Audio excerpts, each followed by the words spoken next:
জিম্বাবুয়ের বিপক্ষে 3 ম্যাচের টি-20 সিরিজকে সামনে রেখে চমক দিয়েই ঘোষণা করা হলো বাংলাদেশ টি-20 দল। দলে একাধিক পরিবর্তন আর প্রত্যাবর্তনের ঘটনা।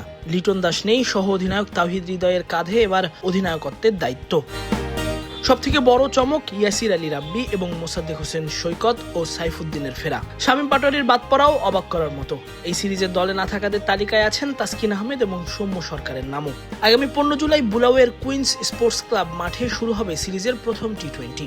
অস্ট্রেলিয়ার বিপক্ষে এই ফরম্যাটে কয়েকদিন আগে ধবল ধলাই হওয়া বাংলাদেশের জন্য কঠিন পরীক্ষাই অপেক্ষা করছে। অস্ট্রেলিয়া সিরিজেও লিটনের ইনজুরির কারণে নেতৃত্ব দেয়া হৃদয় এই সিরিজেও বাংলাদেশের আর্মব্যান্ড হাতে পড়বেন। লিটন ওয়ানডে সিরিজ খেলতে জিম্বাবুয়েতে গেলেও টি-20 সিরিজে তাকে না রাখার পেছনে ধরা হচ্ছে লঙ্কা প্রিমিয়ার লিগ এলপিএল এ খেলার ছাড়পত্র পাওয়া। সবকিছু ঠিক থাকলে লিটন এলপিএল খেলতে যাবেন আগামী 17 জুলাইয়ের আগেই। একই কারণে দলে রাখা হয়নি তাসকিনকেও। এই দুজন ছাড়াও মোট 5 বাংলাদেশি এলপিএল এ দল পেয়েছেন, আর তাদের ইতোমধ্যেই ছাড়পত্রও দিয়েছে বিসিবি। ইয়াসির আলী রাব্বির ফেরাটা সবাইকে অবাক করেছে। 2023-এ সবশেষ বাংলাদেশের হয়ে টি-20 খেলা এই ব্যাটার আবারও এই ফরম্যাটের জাতীয় দলে ফিরলেন।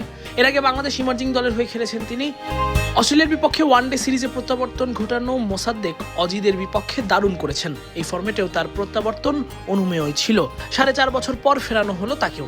সাইফুদ্দিন অস্ট্রেলিয়ার বিপক্ষে টি-20 সিরিজে কোনো কারণ ছাড়াই দলে জায়গা না পেলেও তাকে আবারও ফেরানো হয়েছে এক সিরিজ পরেই, যদিও এই সময়ে কোনো টি-20 ম্যাচই খেলেননি তিনি। এছাড়া সাইফুদ্দিনের মতোই পেস বোলিং অলরাউন্ডার সাকলাইন দলে রয়েছেন।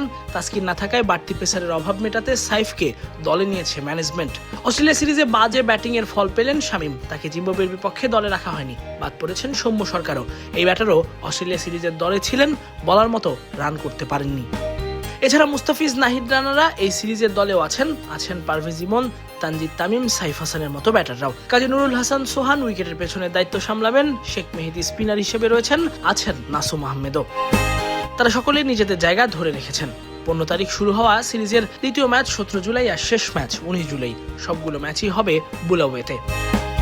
তাসফিক পলক, ক্রিক ফ্রেঞ্জি।